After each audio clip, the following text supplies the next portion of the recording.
Thank you, Ramona. I really wanted to thank Ramona and WLRC before I begin. And a special thanks to Dr. Becker for coming here. I really appreciate you coming. Can everybody hear me on Zoom? Trying to solve. We're getting some thumbs up, so I think we're good, but I think as much as you can project, we'll be good. Okay, so hi everybody. My name is Jovita Alvares. I am a MFA student in the School of Art and Art History at UIC. I'm also a Fulbright scholar from Pakistan, which is why I'm here. So I'm in my second year, and throughout my time in Chicago, I've been doing this this research that I kind of want to share, like as far as I've gotten. So it's called Roots That Hover Above the Ground, Case of Nonbelonging. So I want to start out by talking about giving some historical context. I started this research back home in Pakistan, but I really kind of focused on it here in Chicago. So I'm interested in how marginalized communities, marginalized diasporic communities in the subcontinent, how they, when they are not part of, or they're not in the center of a colonial or imperial archive, when they're on the edges, how then do they still come up with, or they still create ideas of belonging, ideas of identity? How does that kind of, sorry, I'm a little nervous, but how does it work for them when you aren't part of history? Like, where does your history come from? How do you still find connection, right? And as a case study, just to kind of make it easier to explain, I focused on my own community back home. And what's important about the community is to understand that they are diasporic. They're a diasporic community from Goa in India that migrated to Karachi, right?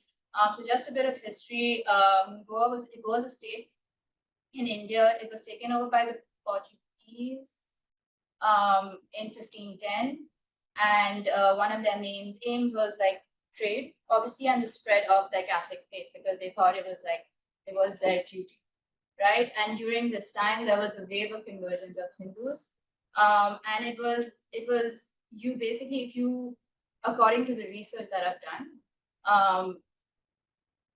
if you converted to Catholicism or Christianity, you kind of were in, or you gained favor with the colonial rulers, right? So you got like better jobs, and you kind of just were treated better as opposed to like the Hindus and the happening there. You were also, and when places were, when they kind of started taking over, they kind of pushed the Hindus out of the places that they had taken.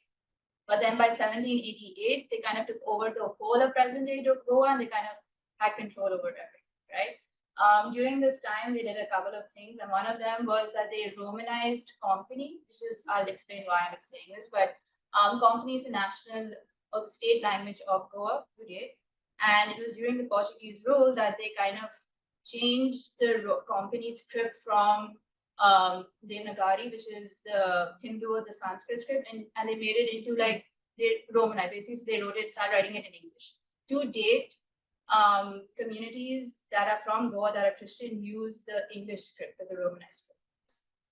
Also during this time, they were more concerned with trade, but they were not concerned with the economy of Goa. So there was a lot of economic decline, and it's still to date, like the effects of it is still happening today, which is now why Goa is kind of trying to get themselves back up.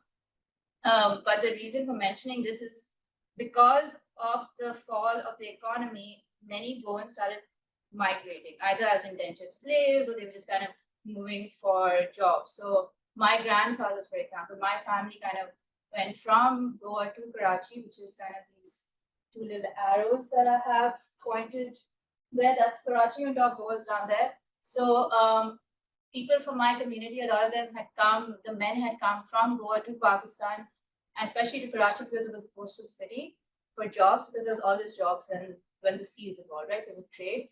And then the women also started kind of coming because, like, for example, my grandmother, from my maternal grandmother, she came to Karachi in 1954, and she came after her marriage, basically.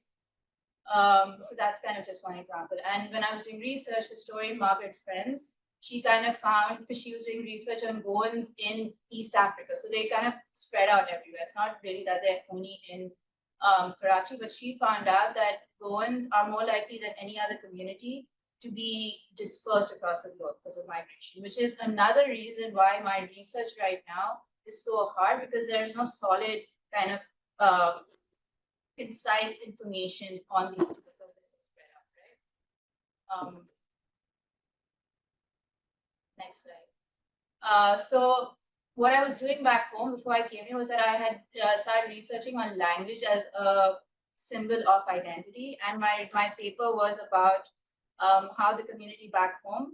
I just want to clarify that when I say Goan, Christian, Pakistani, it's a very, very specific group, right? There's a 2% Christian population in Pakistan, and there are Goans who are not Christian, and there are Christians who are not Goan, and there are Christians who have migrated and they have like different forms of diasporic kind of connections to India, but I'm talking about a very, very specific community. So this community, they basically, I found out that they identify with 3 languages, right? So there's Konkani, there's English, and there's Urdu.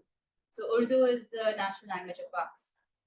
And during my research, what I did is like these tables at the back are basically, if you see the surnames, right, they're all related to families. So these are all family members. And you have first generation, second generation migrants. Basically, first generation is the one that came from Goa to Karachi. And so I asked them different questions. I asked them, what was your mother tongue, right? And it's very interesting if you look at the chart at the back, like the first generation is mostly saying Konkani, but the second and third generations start saying English, including myself. And I was just like, why? That doesn't make sense, because I grew up knowing that Konkani is supposed to be a mother tongue that I don't know, right? And during my research, I realized that we need to start complicating the narrative. We need to start like talking about language or identity in more complex words, which is instead of native and non-native. So during my research, I found this text by Bonnie Norton, where she looks at different research, and she found this another research by Long Harris and Rampton, who talk about complicating it into terms such as language expertise, inheritance, and assimilation, which is what's happening in the second table below. So you can see that, so language expertise is the language that you speak of and you think in, right? Like for example, for me, it would be English. Assimilation is how a diasporic community, when they migrate, the language that they need to survive and assimilate with the rest of the community. Because it was Pakistan, it had to be Urdu. And inheritance is common. So you can inherit a language because of your ancestors or because of the community, but you don't necessarily have to know it. And I thought that was a very interesting way. And that was the start of me realizing that I wanted to complicate these narratives. So when I came to Chicago, I had nothing, right? Like I had to start kind of from scratch, and I was just like, you know what I'm going to do. So I was still very much interested in this research. And what I did was that I asked my aunt to send me images of our family archives, right? And what's interesting about these, because I saw a few of these images back home during COVID, which by the way, the reason this research started was because of COVID. It was because COVID locked me inside my house and I couldn't do my previous research, which had to do with like the militarization of my city. So because I was stuck inside, I was like, oh, you know, I need to find myself. Where do I? And this is where I reached. So it's fine. But anyway, so I was looking at these family archives, and when I was looking at them, I realized that they're so interesting because there were only a handful of them, and they're kind of very random in the way that they taste. Like, you know, it's like bits and pieces, which is I find that so fascinating, right? And every time that I would like ask questions about it, and I would ask my aunt specifically because she my eldest aunt, because she's the last first generation migrant from Goa in my family. And she's the eldest, so I thought that she'd have more information. So I would ask her, but every time I would ask her, she would tell me a few things, but then she would say, you know, like, I can't remember. And I said, what does that mean that you can't remember, right? And for some time I started like asking these questions, and I realized that in the word I can't remember, there is something deeper, right? What is there that is deeper in those terms? And then when I started reading about archives, I came across Burton, who explains that there are multiple factors that lead to the creation of an archive, which is specifically political, cultural, or socioeconomic. And as a result, an archive can never completely be innocent or holistic, and there's always a negation of a certain kind of people. So that's kind of how I was looking at the colonial or the imperial archive. The reason you can never take any information as being completely true. Even the information I'm giving you is never right. It's just from my perspective or the research that I've done. So I started thinking about a bunch of things. First, I started realizing that these people live on the edges. So I needed to look at the edge of the imperial. I needed to look at the footprint. And the second was that I needed to look at processes of archiving, which comes up in Derrida's archive fever a lot, right? The archivization produces as much as it records the event.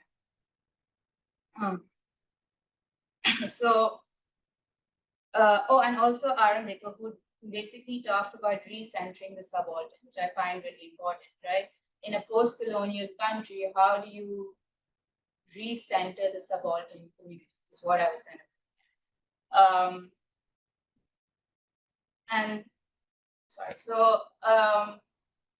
When I had all these photographs, but I didn't have information, and then I had archival information, but I was not fitting into it. So I said, what do I do, right? So one of the things that I did do was I kind of really appreciated Tina Camp's text on ideas of the haptic, right? The haptic talks about multiple forms of touching a photograph. So you can touch it with your hand, but you can also listen to it. You can listen to the sonic, it's called the sonic contact of the frequency. You touch it, you feel it. And it's also about like how Barthes talks about the punctum in a photograph, which is like the strange thing that's happening in the corner. What is that strange thing happening, right? So what happens when you have a photograph, but you don't necessarily have written context about it? You look at the image as an image. So I started treating these photographs, even though they were my family, as sort of found images. But still kind of basing it on my own ideas of memory, who I knew, and then basing it on the research I've done and on the archival kind of histories that the colonial histories that I had of the place. And one of the really interesting things that Camp also says is that for marginalized communities, one of the only ways to feel connected to their ancestry was through familial archive. It is through pointing, holding, and passing down these photographs that you have, that they can create connections with their past. And for a lot of times, marginalized diaspora communities, they don't have a lot, right? And like, for example, this community specifically, a lot of them travel by boat, right? So what do you carry on your phone? There's only like a few things. You carry photographs, you carry your religion, you carry your language, right? These things don't have weight, they don't have physical weight. And that's how you kind of keep yourself together. I really like this because this came exactly like this, and I just like, you know what? That's art. So the family photo was meant to be an object that transcended time and carried the movement forward so that each viewer could come in contact with the traces of the remember. And I carry this information with me a lot when I think about these photographs. So I did, so again, like going back to me talking about the edges. So I was like, how do I look at this information as, not to say that I'm decolonizing anything, but as decolonial as possible? What can I do that's different, right? And one of the things I realized that when a colonizer comes to a new place, they come from a very like, we need to find every single thing. We need to break it apart. We need to like kind of, and it's actual trauma that happens from this kind of investigation, right? And that's what I meant when I said that the term can't remember really stuck with me, right? Like me probing into something that, or a term that says I can't remember, is also very like, it goes back to, am I doing the same thing, right? Am I doing the same thing as the colonizer? And I said, no, that's not what I should be doing. Instead, I should be looking at the edges and I should be appreciating the edges or the gaps in the archive for what they are. So it was more about exposing, I guess exposing is the correct word, but just kind of presenting the traces and the ghosts and the gaps as they are. And one of the things that I did was that I looked at processes, right? Like Derrida talks about the process of archivization. And I started looking at different types of art practices that had like lengthier process. So when I came to Chicago, I started off in the darkroom, right? Because we're talking about photographs. What is the process of making them? Is through the darkroom. So I started looking at a 4x5. I started using a 4x5 format camera, and I started using 16 mm video film. I started creating videos. I started creating photographs, and then again, like the addition of my hand was also having to do with the haptic, because I was thinking about the haptic. At the same time, I was also kind of writing. I'm not a poet. I don't claim to be one, but I tend to write like this lots of times. And then, so this was like the first image that I did, and I kept going back to the darkroom, because I was like, you know, in the darkroom there are certain processes. You have a negative, you expose that negative to an image, the image then gets put into a chemical, and an image appears, right? And those are all different layers: exposure of information, arriving at something. And so with all those ideas in mind, I started playing around in the darkroom, and this is how my photographs ended up. So this is actually a layered image. It has like the first image that you see, it has the negative of that, and it also has the negative of the actual photograph, which is over here. And it's this photograph, right? The one on the left or right. And so, you know, this layering kind of created this very interesting space of like representation versus abstract. And I was like, if I'm going to talk about traces and ghosts and things you can't physically hold on to, I'm going to just make it as uncomfortable of an image as possible, because that is what you should feel when you realize that there are traces and traumas and within these histories, right? So this is how I kind of started off. And then again, to speak about the edges, I did in the finals of my first semester, what I did was I painted this gray wall, and then there's a print in the center. And it took me 3 days to paint this, because like I got a gray and it was not the right gray, and it had to be the right gray. So I physically mixed it up. And when it was time for me to present this for my crit, all I did was talk about the wall. All I did was talk about the wall. I told them nothing else. I told them it took 3 days. I put yellow in it. It was this, blah, blah, blah. And as soon as I stopped talking, they started complimenting the wall, right? They started being like, oh, you got the gray right. It's so cool. You got the gray right, right? I actually did. And then I told them, I was like, you have like this tool that I've given you. Now go look at the rest of my work. And they said, what does that mean? I said that like, I asked you to look around the image that I created, right? I asked you to look around and look at the edges, and you did that. So look, that is exactly how I've been having to go through this research, constantly look at the edges. So I kind of just, I thought it was very interesting to create this exercise for people that aren't doing the same research. Like, how do you enter, right? And then I started, next. And then I started thinking about how do I embody this information, right? So I'm writing text, I'm using images, and then I'm using different processes, all this kind of related to photo making sometimes. So this on the right, I guess, this is this way, and then on Zoom, I'm guessing it's that way. But the one with the white hanging fabric, that's like 4 layers of fabric that are kind of one in front of the other, and that's done through salt printing. Which is like cyanide, which is a chemical that you kind of put a chemical on something, you put a negative on top, and you expose it to light, and you get an image. And I'll show it to you in the next slide, but this was a presentation that I did for my last final, where there's an image on the top, and then the same corresponding image to the salt, and the ground has the text. And it was just this way of trying to figure out what is the space, what are the tools that I can use to talk about this very abstract space in which these ghosts die. And also, obviously, the hovering kind of came about. And this is the image. What's really interesting is that you can never really capture it on a photo. You have to like kind of see it in person, because like the more you look at it, the more strange it gets. And the reason for that is because the negative was placed only on the top of the 4 layers, right? So like each layer, there are 4 layers of fabric. So each layer of fabric was placed together. And then there was an image just placed on top, and it was exposed to light at one time. So there was like, so the first image is like dark, and then it kind of slightly lightens up. And it creates like this ghost effect. It creates like this idea of processing, and then haunting, which is the class that I'm taking this semester. And Dr. Becker's class, which really helped me understand what I was doing, because I was making these things, but I didn't realize that they were ghosts. And the idea of hauntology, or like haunting, can be seen as intrinsically resistant to contraction and homogenization of time and space.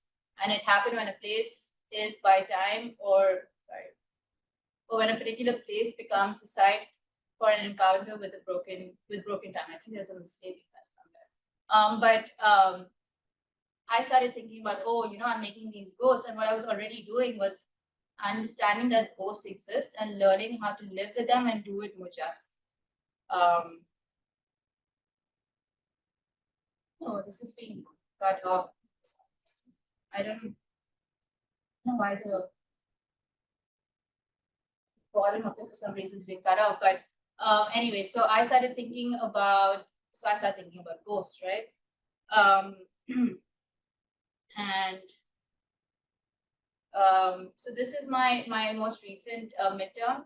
And there are 3 pieces over here. So the front is done by bleach or black linen. The one behind it is dyed with haldi and mehndi, which is turmeric and henna. And then the small piece right at the back is a bleached linen fabric that has cyanide on top of it. And I started thinking about, again, like talking about representation versus abstraction, because when you kind of try to find that uncomfortable place in between, that is where the ghost kind of really died. Like, this piece is not really complete so far, in my opinion. Like, it's taking me time to really like expose the things. But what's been happening now in my practice is that these words that I've been using, exposure, erasure, the domestic, for example, I've been using them as tools to kind of figure out the mediums I'm using. So bleach, for example, destroys fabrics, right? And that's amazing, like, and then and then obviously cyanide and soil printing goes through layers of exposure. The darker goes through layers of exposure. The dyeing kind of came about because I was trying to like figure out, okay, what are ways that I can relate to this context, to this family.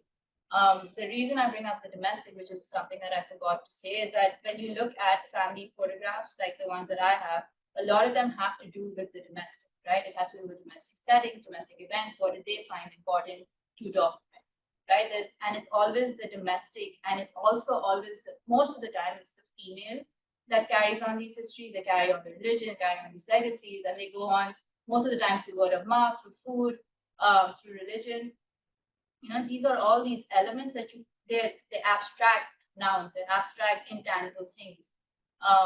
And I was like, how do I constantly keep embodying what the photograph is telling me, right? So this is as far as I've gotten in terms of imagery. But this is like a close-up. So on these flowers that you can see, these are laces, right? I've been started looking at fabric, and I'm looking at lace.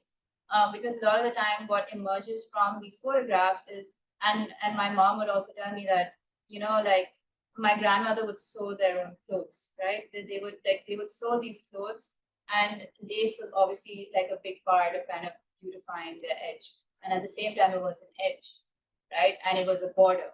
And another thing that happened specifically to this community, because they're diasporic, was that partition really did affect them being able to go to a place that they call home, right? Like the partition of India and Pakistan. I have been to Goa, but I've only been to Goa like I think twice as a kid. My aunt's been to Goa, and she said that I actually asked her, and she said that it was so easy to go to Goa.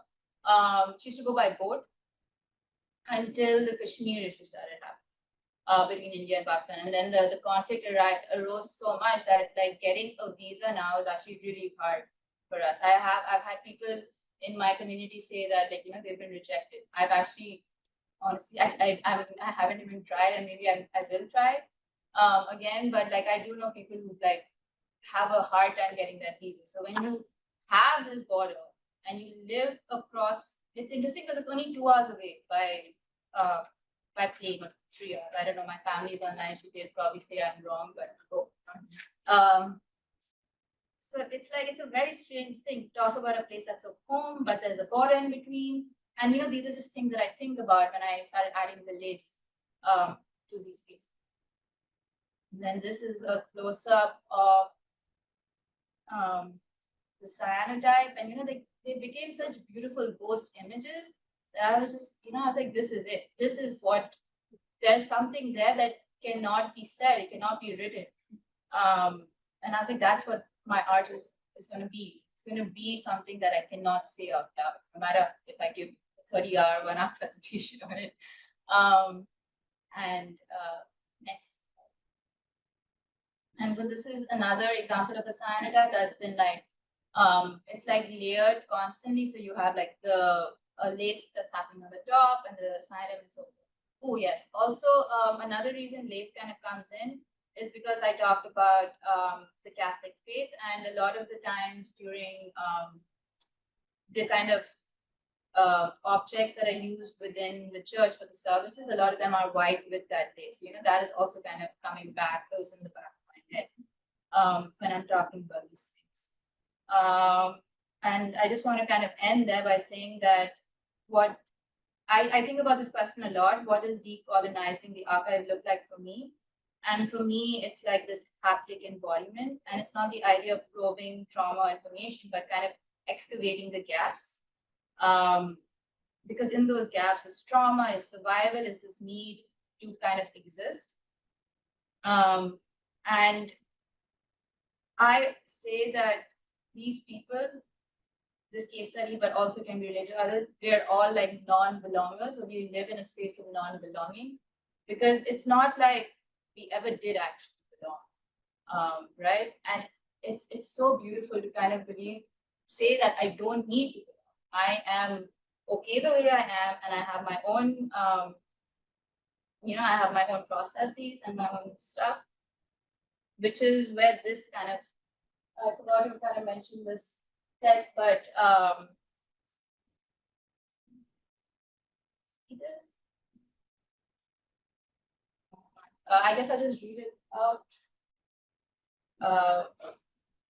But I was looking at Bear's text, and she was looking at Anglo-Indians in a railway community in India. And Anglo-Indian, she talks about how because they can never really move past from they can never get past from their colonial past. They are constantly seen as specters and ghosts and jinns and boots of that colonial history. And because of that, they never really belong within, like, nobody really feels like they are part of that country, right? And it's very similar to the community that I talk about, or the Christians that I talk about. There are traces in our names, there are traces in the fact that I speak English better than I speak Urdu. My name, I get it all the time. Like, I say Alvares, because that's how I grew up saying it. And it's actually a Portuguese last name, it's not a Spanish last name, right? So even if we try to move away from it, it is our identification. And it's like accepting the ghost, and then what do I do after that? But yeah, I hope I haven't missed anything. Thank you.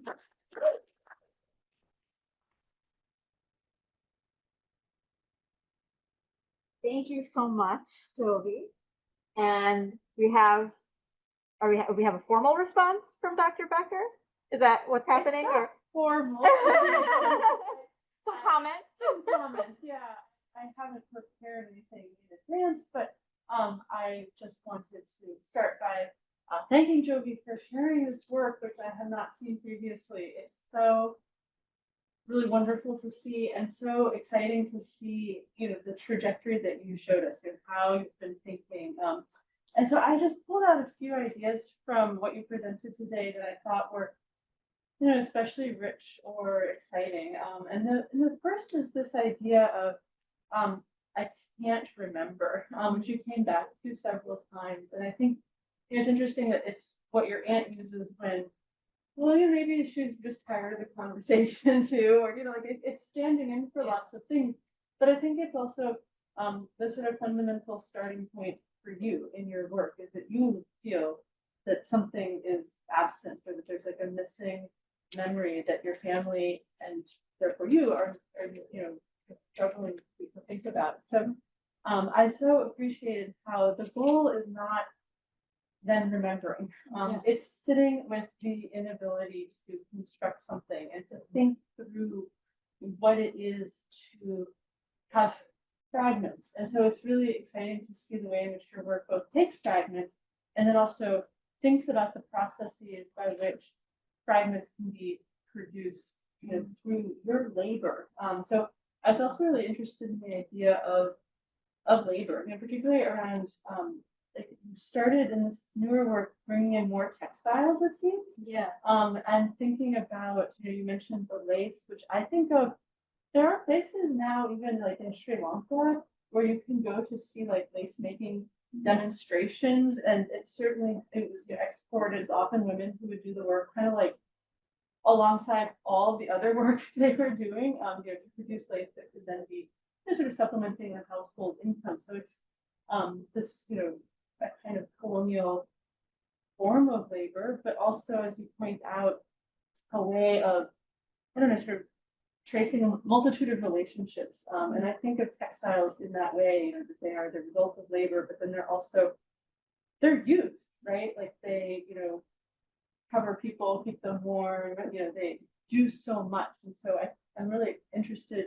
maybe you could talk a little bit more about this in your processes that both kind of build on top of textiles, but then are also sort of destructive, like the bleaching or the, again, this kind of tension between like making and not wanting something finished, right? Like you said, this is incomplete.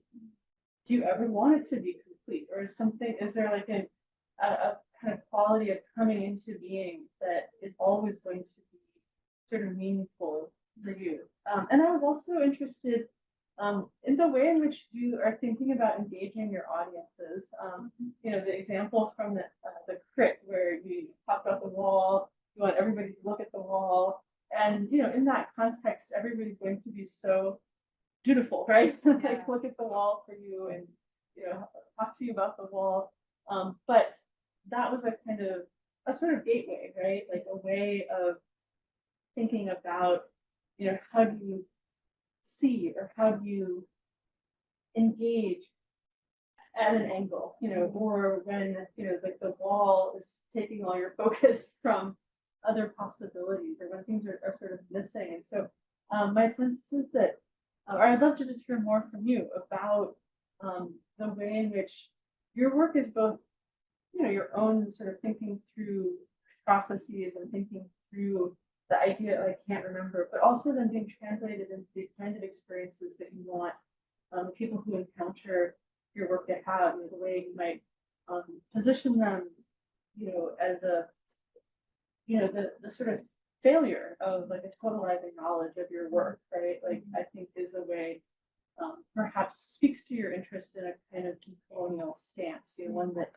refuses a kind of totalizing knowledge that is like the goal of a colonial archive. But your archive invites people in to thwart them, or invites people in just to allow them to kind of share in something that is always going to be fragmented. Or, I don't know. That's a question for me that maybe you need to think about it. But I don't want to talk too long. Maybe you can respond to some of this as it might be productive. But also, I imagine people here and people on Zoom have thoughts they'd like to share as well. But so I'll just quickly, I try to kind of take everything down. Process is really important to me because I talk about the haptic, but also talking about the haptic, but I'm also like an artist. I just love to use my hands constantly.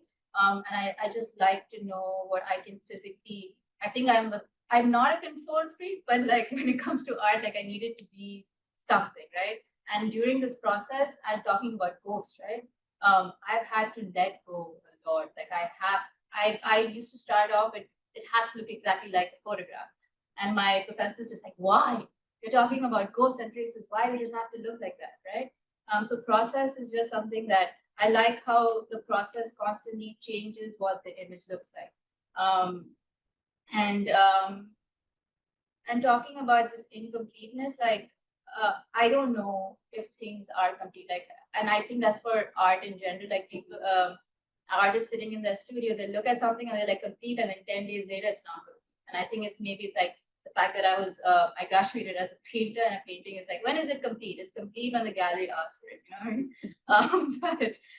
So I don't know about how and when I can reach spaces of completion, but I think the process is what's more important to me, because the process is what needs to be. In generally in this research and all the work that I've been doing since my undergrad. And then I really like your question about lace and clothing, because I was actually working. I started out working with like paper. I started out working with canvas, really traditional art materials. And I was like, it doesn't feel right. I'm talking about these people that aren't elevated. Why am I trying to, put them somewhere they're not there? They are fine where they are, right? And so I started going back to the domestic. I said, this is their space. This is where they exist. And the domestic then led me to fabric. And it then led me to linen, because again, linen is something that's like you use as to paint. But I started using more domestic linen because there was something so interesting about how it became an easier way to embody the photograph and not represent it. And then even this image that you see, like I've used clothing wire, I'm not sure what it's called, but like, back home, that's how we like kind of hang up clothes out to dry. And I was just like, yes, that's how I present it. Why should I present it on the wall? It doesn't need to be there. And this is only my first iteration, and I've been learning a lot from this. Lace, yeah, it's very interesting that lace is like this symbol of the coloniality that still exists, but it's also still so prevalent in our society that like, and it's cheap and it's easy to use and it's an easy form of beautification. And I'm just like, there's so much in that history if you sit down and just look at the lace, that I don't need to do much more. You know what I mean? Like it does so much more than I can possibly say it to words. Engaging the audience is what you also asked. Like I like this idea of engaging the audience because it's not necessarily that I want any form of like empathy, when I talk about these histories, but I would like some form of use the history that I give you and enter it where you feel like it. I don't expect you to see it from my point of view because like that's not possible anyway, right? So like I try to find these tools or these tactics to figure out how I can engage. Like for example, this piece, I had people kind of walking in through it, like this journey of me looking through and having things that are obscure and not always presented, like, and then your physical movement of the body, how I physically move into it. So I think these are nice things that I just think about when I display my work. So even in these small movements, you have time to think about or contemplate how you look at an archive or these images that don't tell you kind of or don't have written knowledge. And then you said something about plotting the images. Is that what I forgot? Oh, I was thinking about like sort of, is the audience member or the viewer invited in to then be thwarted, or are we invited into just to share in a kind of incompleteness? I don't know if there's a right answer. I appreciate that question because I think about a lot, like I was talking about like colonizer versus what needs to own the process. I never think that I never say that we are deeply or completely decolonized, but I think that admitting that there's a process that's happening is important. So in this process, I think a lot about like absolution versus guilt, right? And an absolution exists when there's an answer, right? There's an answer to be like, oh yeah, this and this happened, and so I'll give you this information. And my great grandfather went through all this trauma, specifically telling you where it is, and you have that in your brain, right? As opposed to me telling you that I don't know where my great grandparents' information is. What could have possibly happened? Is this very strange, uncomfortable space, it's unspeakable. And not only my family, but generally communities that are erased or like taken out from the archive what possible trauma they could have gone through, what are the modes of survival. Like these are things that just linger in your brain, right? That uncomfortable feeling is what I kind of experience when I think about these histories and what I expect people to feel. And I don't say uncomfortable in a bad way, right? It's not about being good or bad. It's just accepting that these spaces that cannot be verbalized exist, and to stand there and say, yes, they do exist. To in that moment think about things that cannot be written down. Yeah, that's kind of where I like my audience and stuff. Could I add one thought? As you were talking about the textiles, I was just remembering that, like, you know, the pop culture version of a ghost that's like, you know, eyes and a mouth on a sheet. Like that sheet seems to come from the idea that if you like were to emerge as a ghost from your burial, like you would have been in a shroud, basically. And so the textile of the pop culture ghost is like a kind of evocation of a burial shroud. So another thing that textiles can do. It's really interesting. I don't know if there are questions from the room or from Zoom. Yeah, we do have a question on Zoom, but I also want to open it up to the audience here. If you have any questions for Jovi, otherwise I can share the one that we have on the Zoom to get us started as well. All right, so Jovi, your research seemingly started off with the language of Konkani, and we saw that you had initially incorporated it into your work before moving on to using photographs. Do you plan on reintegrating the language into your future body of work? So when I did the research on Konkani, I actually did make pieces. I took this very famous song that we have, Maria Pita She, which is like this song that we dance to at weddings and just like everything. Like everybody gets down, you know, at the end of the night, half drunk, full drunk, doesn't matter. But I took that song and I dubbed it. I changed the how do you say? Basically, instead of having it the traditional song, I put the lyrics into an AI kind of the Google speaker female person. What is it called? Translator. And I put the words into it in English text, and I had her basically essentially sing me or it sing. And then I put the subtitles. And what happened was it was like this. It was so funny because it was like this person trying to pronounce these things, right? Or not in person. This technology trying to pronounce these languages, and I was playing on this idea of what really the language was, what happened in translations and interpretations.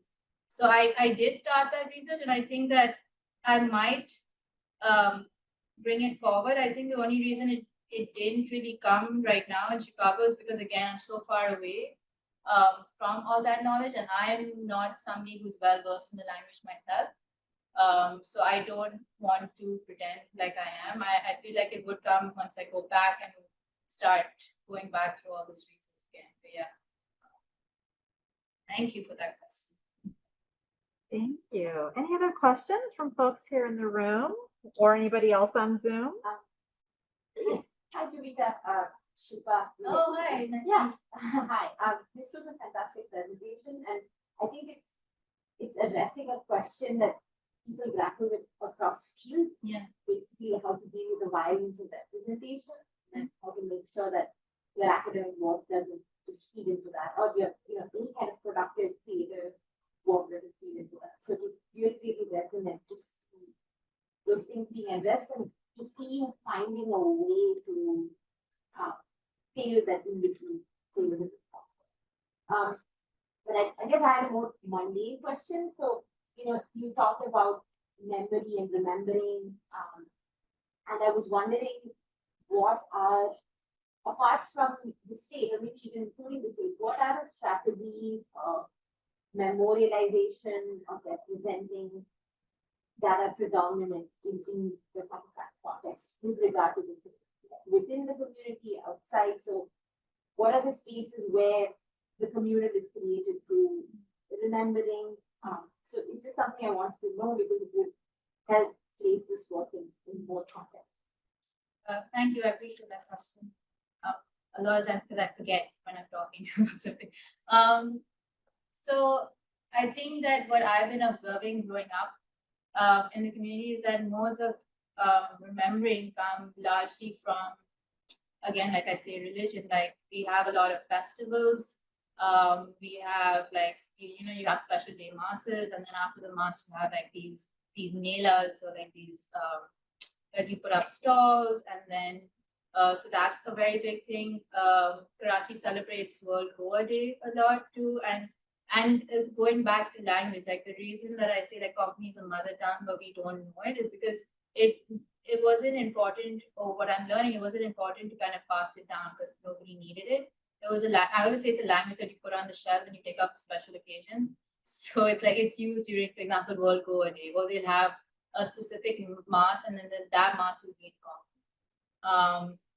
So that's a very big space. Then community gatherings. So you have like during birthdays, and especially during Christmas or Easter, not so much during birthdays, but Christmas or Easter is it's a Western, obviously we have like Western elements, but in the food is really interesting because it's like this amalgamation of Goan cuisines, Pakistani cuisines. So you'd have biryani at the side of like sorpatel, which is a dish that we make in was made in Goa. I made it, but it's made in Goa.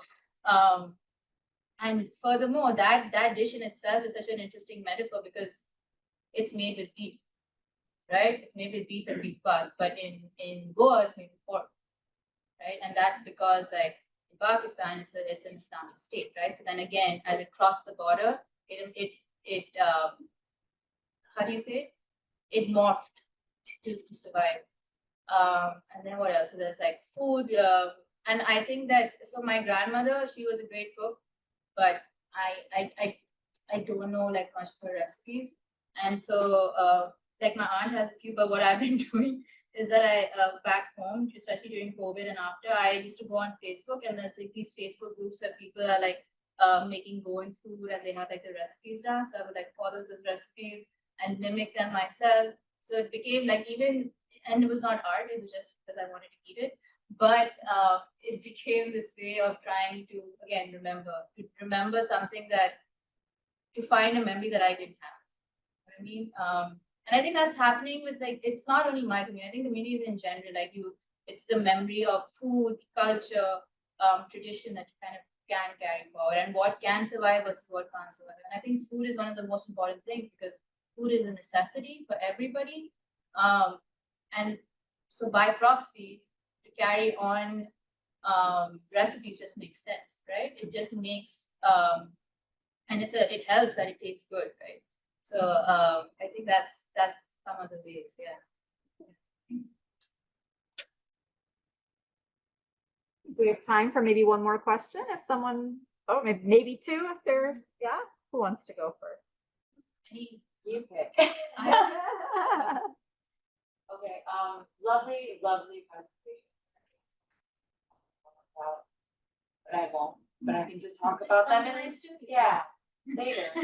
But one of the things that really stood out to me was, again, your aunt saying, I can't remember, because I think there are so many different versions of that same sentiment related to, again, this massive partition event that remains like unprocessed. And before you know it, we have grandparents who have lived through 3 wars, and they're still like carrying that trauma very much in their bodies. And it made me think of my grandmother, who burned all her photos, because her version of I can't remember was I don't want to know. And there were just like a few photos left, and that I don't know how they got saved. One of her sisters, like physically, I think, just took them to her place. Yeah, so she burnt all her photos of like the baby that they had, and she, because her version of it was I don't want to remember, and she's never wanted to talk about it. So I think that that's so interesting, and then I think about like what the materiality of a burnt photograph. And it's very much an attempt to like exercise a code that won't be exercised. And there's like labor attached to the act of trying to exercise those out. And so again, Dr. Becker's comment about like, would you at any point want to be rethinking? You keep talking about processes and all of that. So would you want to be thinking about that sense of like the labor in all its like violent attachments to the word of creating an archive? Because you also mentioned erotic art. They really talk about again the violence of the colonial archive. And so archiving is a process of again remembering, but if the subjects of your and it is important to us, it is important to like the third generation who wants to know or something. So I don't know, like if the subjects of our archives don't want to be archived and we're still doing it in a way that symbolizes erasure, right? Because that's what you're pointing to, is the nothingness of it. But again, it's like the labor of creating that very materially, because you have to, right? The process of it being gone. And then I don't really know what I'm saying. No, I get what you're trying to say, and It's it's just really so interesting what Yeah. you're doing. That's Yeah. why I have so many thoughts. no, I appreciate it because I get that a lot. Like people are like, but aren't you just recreating this archive? That's not what I said. No, I don't think so. no. I'm sorry. I didn't. Yeah. I'm not trying to put words into your mouth, but the reason I mention it is because I am trying very hard to stay away. Like I'm trying very hard to stay away from the representation of the process of creating an archive. And I think that's also the reason why I've tried. I've tried to maybe go through mediums that aren't necessarily something that you would see, I guess, in an archive, or use materials that aren't really like Dr. Becker talked about, like they're attacking the fabric, like bleach is literally destroying the fabric, right? Like, and that in itself is so beautiful. Like I'm not looking for a perfect thing that could last. Like these are framed, you can't see them, but these edges are framed, right? Like, and now that makes sense to me. My professor's like, why do you keep cutting the phrase off? It's so like it makes so much sense. And I was like, what are you talking about? And now I get it. This home. Thank you. But no, I think that's really interesting because another thing that happened was that growing up, I realized that my grandmother never, or maybe I didn't ask, or maybe she didn't want to tell. I don't know. I can't ask her now. But like it's similar with you, like I'm sure my grandmother remembers. She never spoke about any of that, right? I only found out that she kind of crossed the border in 1954 by boat and so on and so forth, because I was like asking my aunt, I was like, I'm writing a research paper, please give me these answers. And my aunt's really funny. She's like, don't tell anybody that I was in Goa and then I came to Karachi because she came under. I was like, Ina, it does not matter right now. You have a Pakistani passport, it does not matter. Nobody's going to send you back to India. But, these are like these very interesting elements that kind of came out, and I'm trying very, very hard not to redo these kind of very violent attacks, which is why I try not to put words into anybody's mouth, kind of, you know what I mean? Like, whenever I talk about these histories, I give you very much the actual history that I found on, like, I mean, not Wikipedia, I went through so much more research, but like on the internet, for example, like I'm giving you this information that's written, then I'm giving you these images that are like, what is she making, right? Yeah, they don't cook. They don't go, and that is the point. Like that is the point, the uncomfortable feeling of never truly being able to grasp something. I hope that's yeah. One question is just that I just want to make sure I know what community you're part of. So just because you mentioned a lot of places, could you clarify which community? So I'm talking about a community in Pakistan, right? So These are people that live in Karachi. They refer to themselves as Goans, Catholics, Goan Catholics from Karachi. And the reason that I'm pointing these out, because like these are three signifiers for me when I talk about these, because they show,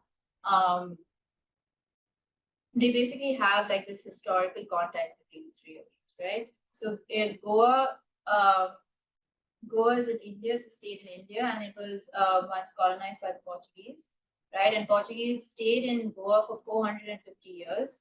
So while they were still in Goa, partition of India and Pakistan happened in 1947, and the rest of, not the rest, but like most of India and partition was by the British colonizer, right? But the Portuguese colonizer was still in Goa. So even after partition, the Portuguese, for some reason, they're like, you know what, we're still going to stay. They're like, nobody, and it was only, I think, in 1961. I think that's the date is when Goa was liberated, as they say, by the Hindu forces or the Indian forces that came and like kind of kicked the Portuguese out, right? So Portuguese as a colonial state lasted far beyond the partition of India and Pakistan. Even though it was a post-colonial country, these people from Goa still kind of had to leave that colonial space and come to a new city because they were in such economic decline. Does that make sense? Yeah, you said Karachi, is that in Pakistan? Yeah, that's. And that's where people from like Goa went? Yeah. So it's not. I want to clarify that the story that I'm telling is very much specific to this small community. Like all the Goans are not moved to Pakistan. There are Goans all over the world. Not all Goans are Catholics or in Christianity, right? This is very much a very, very small specific community that I've been using as a case study to talk about these larger narratives. Makes sense? Yeah.